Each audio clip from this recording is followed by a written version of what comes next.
దేవుడు మనం ప్రేమించి సమయమందు చక్కని మాటను మనం జ్ఞాపకం చూస్తున్నారు. ఈ లోకంలో స్థిరమైన నివాసము, అస్థిరమైన నివాసం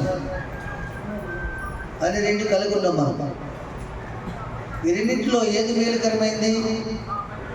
స్థిరమైన నివాసమే మేలుకరం. స్థిరమైన నివాసము, అస్థిరమైన నివాసం. కానీ మానవులు దేనికోసం ప్రయాసపడుతున్నారు? దేనికోసం వారి కష్టార్జితం వ్యర్థం చేస్తున్నారంటే అస్థిరమైన నివాసం కోసమే వాళ్ళు వ్యర్థం చేస్తున్నారు. కానీ స్థిరమైన నివాసం కోసం కట్టుకోవడానికి వాళ్ళ కష్టార్జితాన్ని, వాళ్ళ ధనాన్ని కూడా ఖర్చు చేయడం లేదు అని మనకు ఖచ్చితంగా కనబడుతుంది, మనకు వినబడుతుంది కూడా. అంటే ఏంటది స్థిరమైన నివాసం? ఏంటి స్థిరమైన నివాసం అని చెప్పండి? మనకి పరలోక రాజ్యం కదా. అస్థిరమైన నివాసము ఈ లోకంలో మనం కట్టుకునే ఇండ్లు కదా. ఇప్పుడు అందరూ కూడా ఇదివరకు ఓ 10 గ్రాములు బంగారం కొనుక్కోవాలని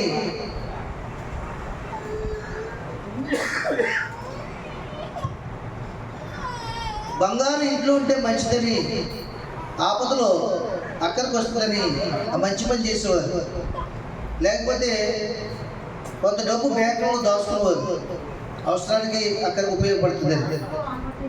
కానీ ఇప్పుడు ఏం చేస్తున్నారంటే పొలాలు కూడా కొనేవారు. అప్పుడు పొలం కొనుక్కుంటే, భూమి కొనుక్కుంటే పొద్దున్న ఎప్పటికైనా అది అక్కడ కరిగిపోదు, మురిగిపోదు, మనకి మేలే జరుగుతుంది, పంటిస్తుంది, బాగుంటుందని ఎక్కువ పొలం కొనేవారు గతంలో. కానీ ఇప్పుడు ఎక్కడ చూసినా సరే పొలాల మేసులు కట్టారు. అర్థమవుతుందండి? పల్లెటూరులో సెంటు 4 లక్షలు 5 లక్షలు ఏంటండి అసలు. ప్రతి చోట రియల్ ఎస్టేట్ వ్యాపారం అయిపోయింది. దేనికి? ఇల్లు కట్టేయాలి, ఇల్లు అందంగా కట్టాలి. ఇల్లు కడతాం, ప్రతి ఇంటికి ఒక ఆయుష్కాలం ఉంటుంది. అవునగా చెప్పండి. ఒక 100 సంవత్సరాలు, 50 సంవత్సరాలు, 70 సంవత్సరాలు ఆయుష్కాలం ఉంటుంది. అది అయిపోయిన తర్వాత చిత్రమైపోయింది. అది అస్థిరమైందా కాదా? ఎన్ని లక్షలు పెట్టుకున్నా సరే భూకంపం వచ్చిందనుకోండి, ఏమైపోతుంది చెప్పండి? ఆస్తి అంతా నేలలో కప్పబడతాం కదా. కాబట్టి మన స్థిరమైన నివాసాన్ని కట్టుకోవడానికి మన ధనాన్ని ఖర్చు చేయాలి తప్ప అస్థిరమైన నివాసం కోసం మనం ప్రయాసపడకూడదు. నా బట్టల మీద చూడండి, స్లాబ్ వేయించాలంటే మందుని కట్టుకునిగా స్లాబ్ వేయించేయచ్చు. అవునగా చెప్పింది, నాకు అక్కర్లేదు. నేను చెప్తున్నాను, వర్షం వచ్చినప్పుడు మా ఇంటికి వచ్చి చూడండి సార్. ఒక్కో ప్లేస్లో ఒక్కో తప్పేలు ఉంటుంది. వర్షం పడుతుంటుంది, రేపు సరిగ్గా కాయలు, జాయింట్ సరిగ్గా లేక పరుపు మీదనే, టేబుల్ మీద అక్కడిక్కడ వర్షం పడిపోతుంది. ఆ తప్పిల్లలు పట్టుకొచ్చి వర్షం పడినందుకు కారణం ఆ కాచేపు ఏం చేస్తాం పెట్టుకొని బయటకు ఆరబోస్తుంటాం. మాకు ఎండాకాలం చేయము, శీతాకాలం కూడా బాగానే ఉంటుంది, వర్షాకాలం మాత్రం కొంచెం ఇబ్బంది పడుతుంది ఏమంటే. అయినా సరే నాకేంటో ఇంటి మీద ఇల్లు కట్టాలని, ఇల్లుని అలంకరించాలని ఆశ ఉంటుంది. ఎందుకంటే అది అస్థిరమైందని తెలుసుకున్నాను నేను. దాన్ని ఎక్కువగా కట్టేవాళ్ళు దానికోసం పోరాటాలు, గొడవలు చేసుకుంటున్న తర్వాత వెనకాల ఉన్నాడు. విలువైన దానికి వచ్చింది, విలువ లేని దానికి వచ్చింది, దాని మీద దాని మనసు ఉండదు. దేవుని స్తుతిస్తున్నాం. కాబట్టి స్థిరమైన నివాసం భక్తుడు అంటాడు 90 కీర్తనలో చూడండి. 90 కీర్తన మొట్టమొదటి వచనంలో, ప్రభువా తరతరములు మాకు నివాసస్థలము నీవే. ఎంత గొప్ప మాట! ఏమన్నాడైనా? ప్రభువా తరతరములు మాకు నివాసస్థలము. ఇందాక మనం అనుకున్నాం కదా, మహోన్నతుని చోట నివసించేవాడే, సర్వశక్తి నేను విశ్రమించేవాడు, ఆయన నాకు ఆస్తున్న కోట, నేను నమ్ముకున్న దేవుడు, నేను నా నివాసస్థలం అని నేను ఏమో అనుకొచ్చి చెప్పుచున్నాను ఆయన అంటున్నాడు. మోషే రాసిన కీర్తన అది, మోషే గారు రాసిన కీర్తన 90 కీర్తన అంటున్నాడు ఆయన మొట్టమొదటిగా, ప్రభువా తరతరములు మాకు నివాసస్థలం నీవేనయ్యా. పర్వతములు పుట్టక మునుపు, భూమి ఆకాశం లేనప్పుడు కూడా మాకు నివాసస్థలము నీవే. ఎంత గొప్ప సత్యం తెలుసు తెలుసుకున్నాడండి. నిజంగా సత్యాన్ని తెలుసుకుంటే విశ్వాసమైన ప్రతి ఒక్కరు కూడా, సేవకులైన ప్రతి ఒక్కరు కూడా మనకి నివాసితులు మన దేవుడే అని ఖచ్చితంగా ఆ సత్యాన్ని తెలుసుకుంటే ఏ నివాస స్థలాన్ని అభివృద్ధి చేయాలి, ఏ నివాస స్థలం గురించి ఖర్చు పెట్టాలి, ఏ నివాస స్థలాన్ని సంపాదించుకోవాలి, ఏ నివాస స్థలాన్ని అలంకరించాలి అన్నటువంటి ఆలోచన మనం మొదలు పుట్టుకొస్తుంది.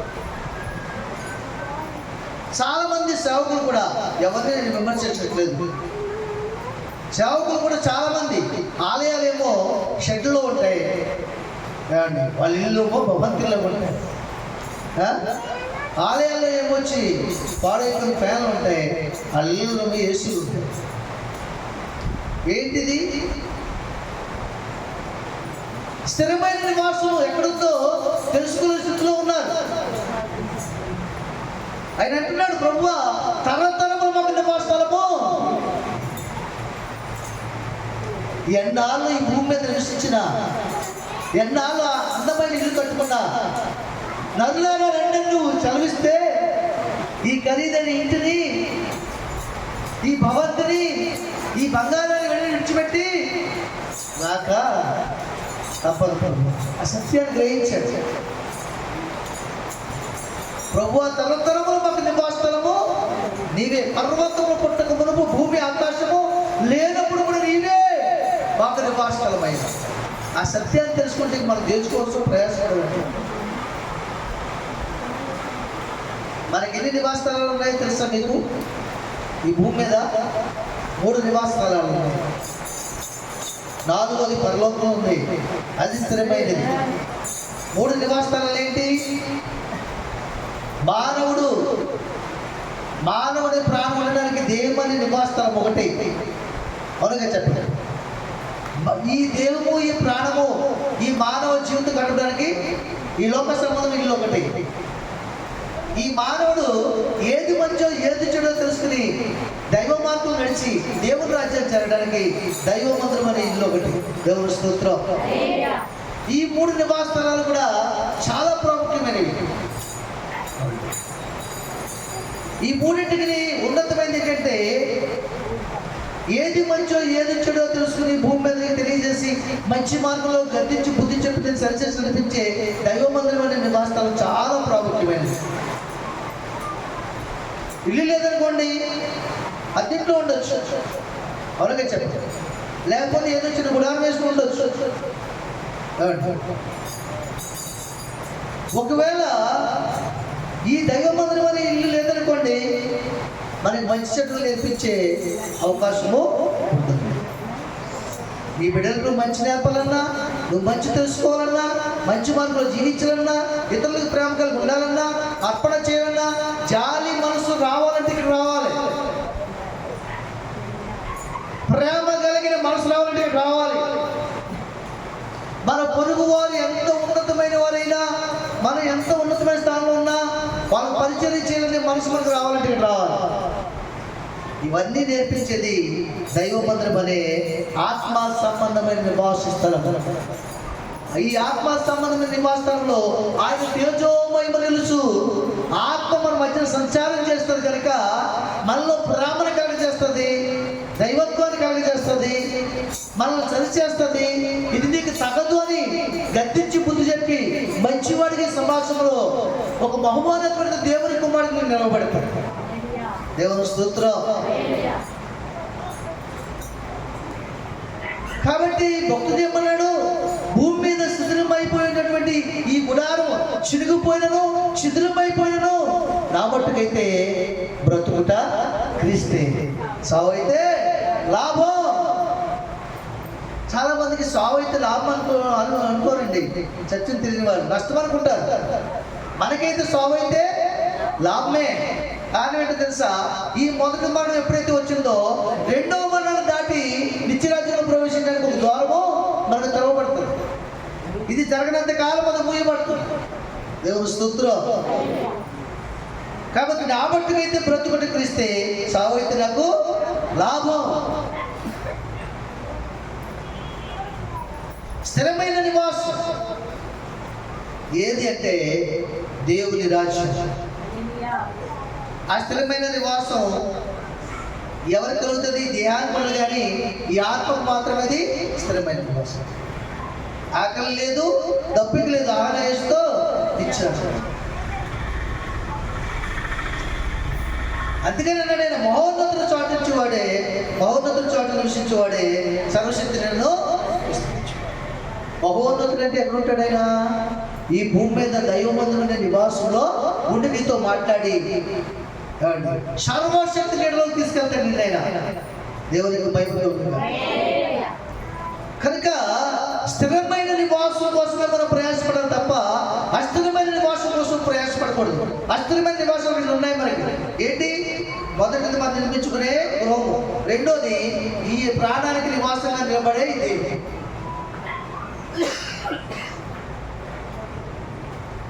ఈ దేహానికి ఎంత ఖరీదని తిండి పెట్టినా,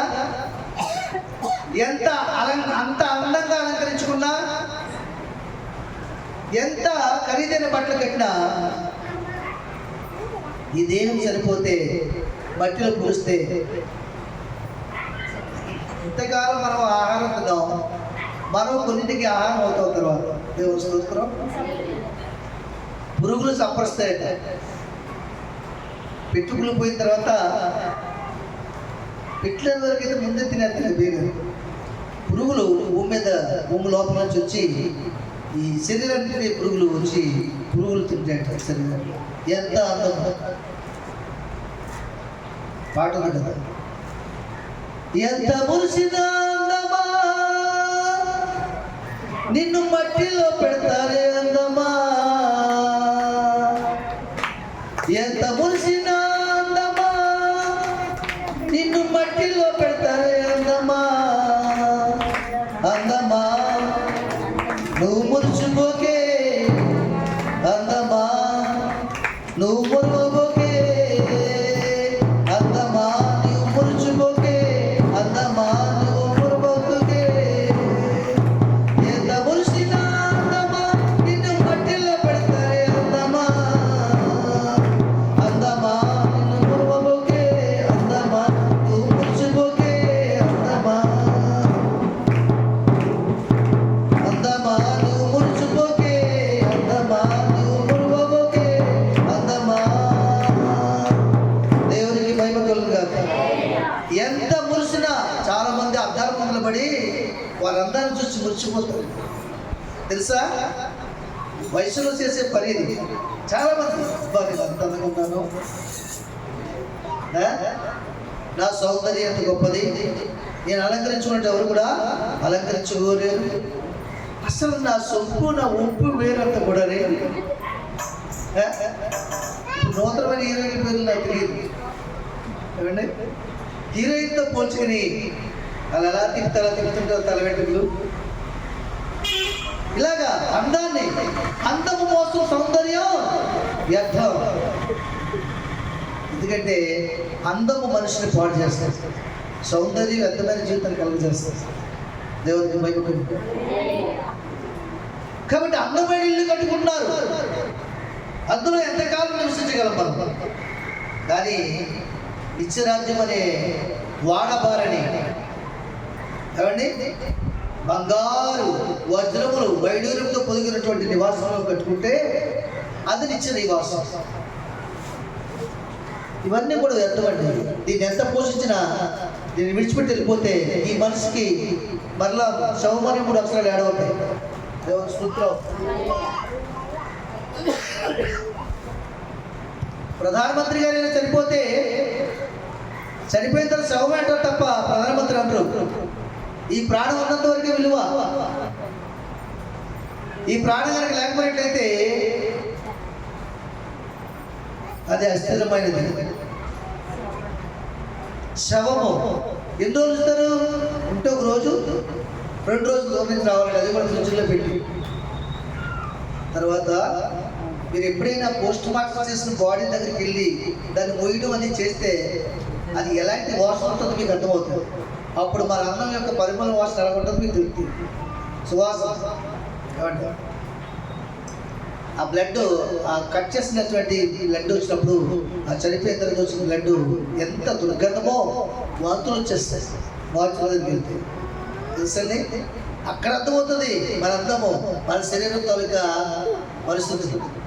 కాబట్టి శరీరానుసారంగా జీవిస్తారంట, ఆత్మానుసారంగా జీవిస్తారు. ఆత్మానుసారంగా జీవించే వారే స్థిరమైన నివాసాన్ని సంపాదించుకుంటారు. ఈ స్థిరమైన నివాసాన్ని సంపాదించుకోవాలంటే ఇక్కడ భూలోకంలో దైవ మందిరం, దేవుని వాక్యం వినబడే మందిరంలో మనం మన దేవుని నివాసాన్ని సరి చేసుకుని మన ఆత్మని ఇల్లు కట్టుకోవాలి. ఎప్పటికప్పుడు మన ఇంట్లో చెడుని ఎలా తీసుకోవాలంటాం? ప్రతిరోజు మన హృదయం ఉన్నటువంటి మన ఆత్మను ప్రతి ఒక్క కపటాన్ని, అహంకారాన్ని, గర్వాన్ని తెచ్చుకుని సమస్తాన్ని తీసివేసి పరిశుద్ధంగా ఉంచుకోవాలి. అప్పుడు నీలో దేవుడి నివాసం చేస్తాడు. అప్పుడు నీ ఎందుకు వచ్చి నీలో ఆయన నివాసం చేస్తాడు. నా ఎందుకు మీరు మీ నా మాటలు నుంచి ఎట్లా మీకు ఏది ఇష్టమో అడుగుడి, అది మీకు అనుగ్రహింపబడు. దేవునికి మహిమ కలుగుతాడు. ఇంకో భక్తుడు ఆయన అంటాడు, ఇంకొక భూతంగా అంటాడు, ఇలా దావీదు అంటాడు, ఇందాక చదువుకున్న 23వ కీర్తన చూడండి. ఆయన అంటున్నాడు 6వ వచనం అంటున్నాడు, నేను బ్రతుకుతున్న కృపాక్షేమం వెంట వచ్చును, చిరకాలము యెహోవా మందిరములో నివాసము చేసింది. సరే, నేను బ్రతుకుతున్న కృపాక్షేమలే. చాలా మంది ఏమంటారండి, మన వెనకాల ఏమీ రావడం. ఈ లోకంలో మంచి చెడ్డ, చెడుగా జీవిస్తే చెడు వస్తుంది వెనకాల, మంచిగా జీవిస్తే మంచి కూడా మన చుట్టూ వస్తుంది. ఈ మంచి చెడులు తెలుసుకోవాలంటే ఆయన కృపాక్షేమం మనం వెంట ఉండాలి. ఆయన కృపాక్షేమం, ఆయన కృప అంటే ఏంటి తెలుసా మీకు? ఆరోగ్యము, ఆత్మ సంబంధమైన జ్ఞానం కలిగి జీవించుట, దైవ జ్ఞానంతో నింపబడుట, దేవుని చిత్తాన్ని జరిగించుట, యథార్థంగా ప్రవర్తించుట, మనల్ని మనం సరిచేసుకుని అనేకులు సరిచేసే ఉన్నతమైన స్థితికి మనం దేవుని సొంతలో ఎదుగుతా. ఆయన కృప క్షేమం అంటే ఏంటి తెలుసా? క్షేమము నీ మాటలు మాట్లాడుతున్నప్పుడు ఇతరులు ఆదరణ కలగాలి, వారికి మంచిగా తృప్తిగా జుట్టి తేనెదారులా కనిపించాలి. అంతేకాకుండా ఎల్లప్పుడూ కూడా నువ్వు ఆరోగ్యం ఉండడమే క్షేమం. నెమ్మది ఉండాలి. ఎంత ఉన్నా సరే కొంతమంది నెమ్మది ఉండదండి, నెమ్మదొడదు. ఏమీ లేని పేదవాడికి నెమ్మదొట్టది. ఆ పూట తెచ్చుకుంటాడు, చక్కగా తింటాడు, శుభ్రమైనటువంటిది, ఆ రాత్రి చక్కగా పడుకుంటాడు. నా ధనం ఎక్కడికి పోతుందో, నా డబ్బు ఎక్కడికి పోతుందో, లేదా ఆకలికి ఇచ్చిన రొట్టెలు వస్తాయో రావో, ఈ సమస్య ఉండదు. ఉన్నవాడికి అన్ని సమస్యలే, లేని వాడికి ఏ సమస్య ఉండదు. నేను చెప్తున్నాను, ఒకటే సమస్య లేని వాడికి, ఆకలి, బట్ట, నీరు. దేవుని స్తోత్రం. కనుక దేవుని సన్నిధిలో మనం స్థిరమైన నివాసం కోసం ప్రయాసపడాలి తప్ప అస్థిరమైన నివాసం కోసం ప్రయాసపడినా సున్నా, వ్యర్థం.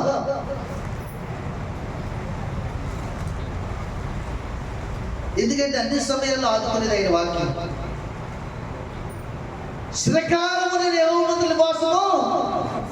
ఆయన అంటున్నాడు, తరతరములు మాకు నివాసం నీవు అంటున్నాడు మోషే గారు. ఈయన అంటున్నాడు దావీదు, చిరకాలం యెహోవా మందిరంలో నివాసము చేసి. సరే, ఎంత గొప్ప భాగ్యం.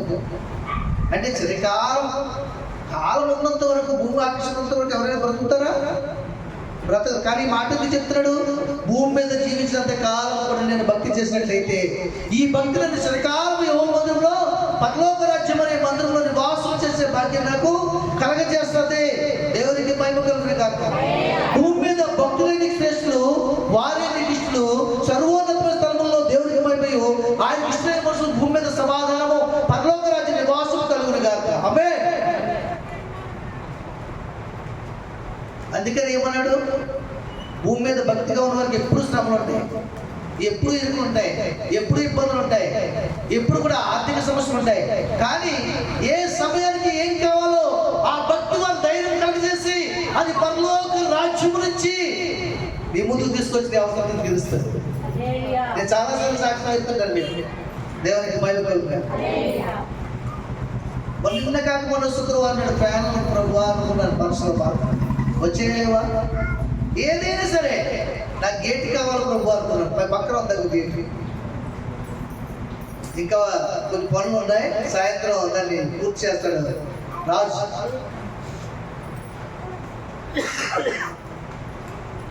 ఈ మందిరం అలంకరణ విషయంలో రాజు కూడా చాలా ప్రయాసపడ్డాడు.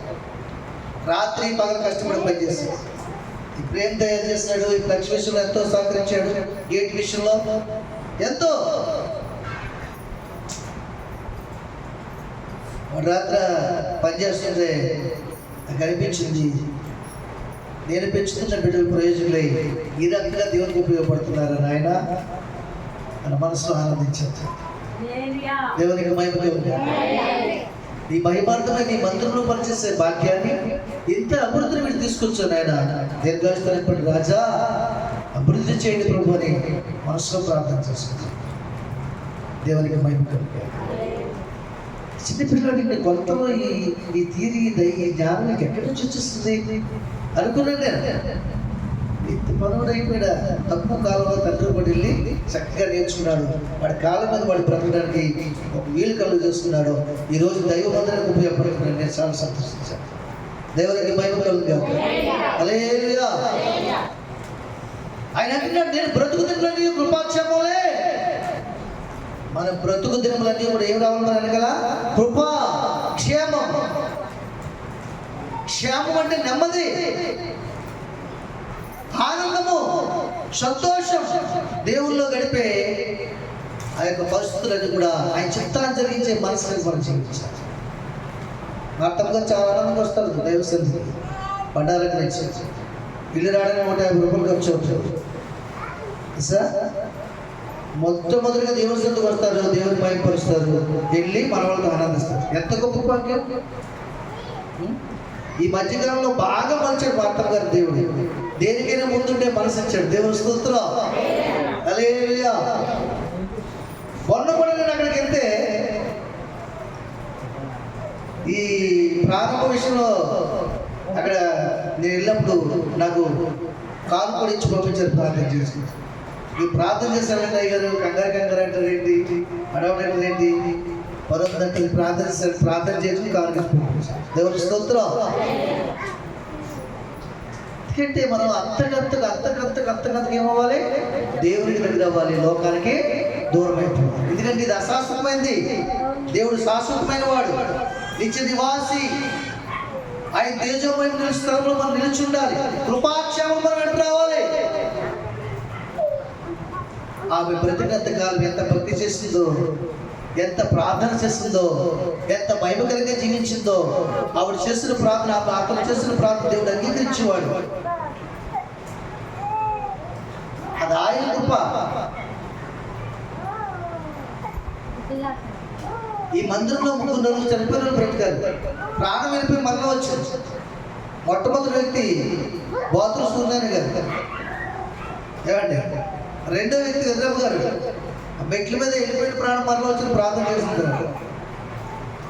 మూడో వ్యక్తి శిరీష రావులపాలెం పోలీస్ స్టేషన్ దగ్గర సౌమయ్య అంటే ప్రార్థన చేస్తే మళ్ళీ దేవుడు ఊపించాడు. దేవునికి మహిమ కలుగును గాక. నేను కూడా చనిపోయిన వాడిని దేవుడు నన్ను బ్రతికించాడు. హల్లెలూయా. కాబట్టి ఆయన మహిమార్థమై మనం వాడబడాలి. కృపాక్షేమం వెంట రావాలి. చిరకాలము ఎక్కడ నివాసము? ఎక్కడ? పరలోక రాజ్యం. అదే నిత్యముండొచ్చింది. మహోన్నతుడా నీ బిడ్డను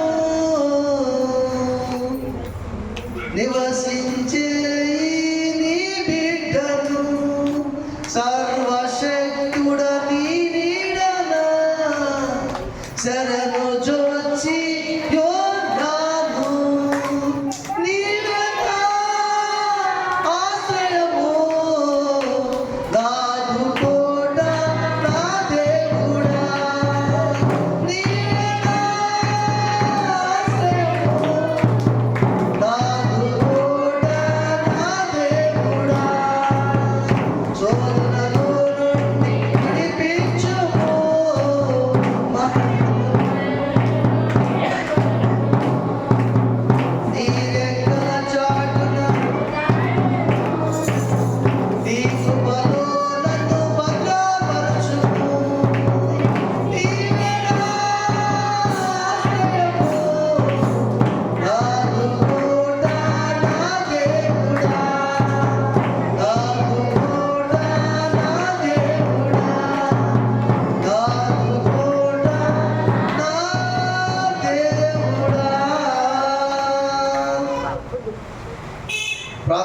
ప్రార్థించుకుందాం. మహాపరిశుద్ధుడైన మా తండ్రి, ప్రేమ నమ్మకం కలిగిన ప్రభువా, సర్వాధికారైన ప్రభు నీ ఘనమైన శ్రేష్టమైన నామమును బట్టి లెక్కలేని స్తుతులు స్తోత్రాలు వందనాలు. నిజమే తండ్రి, మోషే గారు మాట్లాడుతున్న రీతిగా ప్రభువా, తరతరంలో మాకు నివాసము నీవే ప్రభువా, చిరకాలం నీ మందిరంలో నివాసం చేస్తున్నాయా దావీదు పలికిన కృపాక్షేమంలో వెంట వచ్చిన ప్రభువా, తలవచ్చిన ప్రతి బిడ్డ జ్ఞాపకం చూస్తుంది. ఈ కార్యక్రమం ద్వారా ప్రభువా, యారందరూ ఎందరైతే వింటున్నారో వారందరూ మీరు జ్ఞాపకం చేసుకున్నారు. స్థిరమైన నివాసాన్ని కనుగొనే మనసులో దయచేయండి. అస్థిరమైన నివాసం మా మనసు లేకుండా ప్రభువా, శిథిలమైపోయినటువంటి నివాసం వైపు ప్రభువా మా మనసు లేకుండా ప్రభువా, స్థిరమైన నివాసము, శాశ్వతమైన నివాసము, నీ తేజోమయమైన నివాసము తన ప్రభువా మాకు తన ప్రభు అనుగ్రహించిన తండ్రి, అంటే అర్హత యోగ్యత మాకు దయచేయండి. దాని కొరకు ప్రయాసపడే మనసును మాకు అనుగ్రహించండి. భూమి మీదనైనా ఎంత సంపాదించినా ఏమి కట్టుకున్నా నరులారా తిరిగినట్టు మేము వెళ్ళిపోవాలైనా మేము ఎందుకు వచ్చారు తన ప్రభు. ఇదంతా నాటకము, ఇదంతా నాటకం లేని జగన్ నాటకం. ఇది ఎవరి పాత్ర వారు ముగించుకుని వెళ్ళిపోవాలి తండ్రి.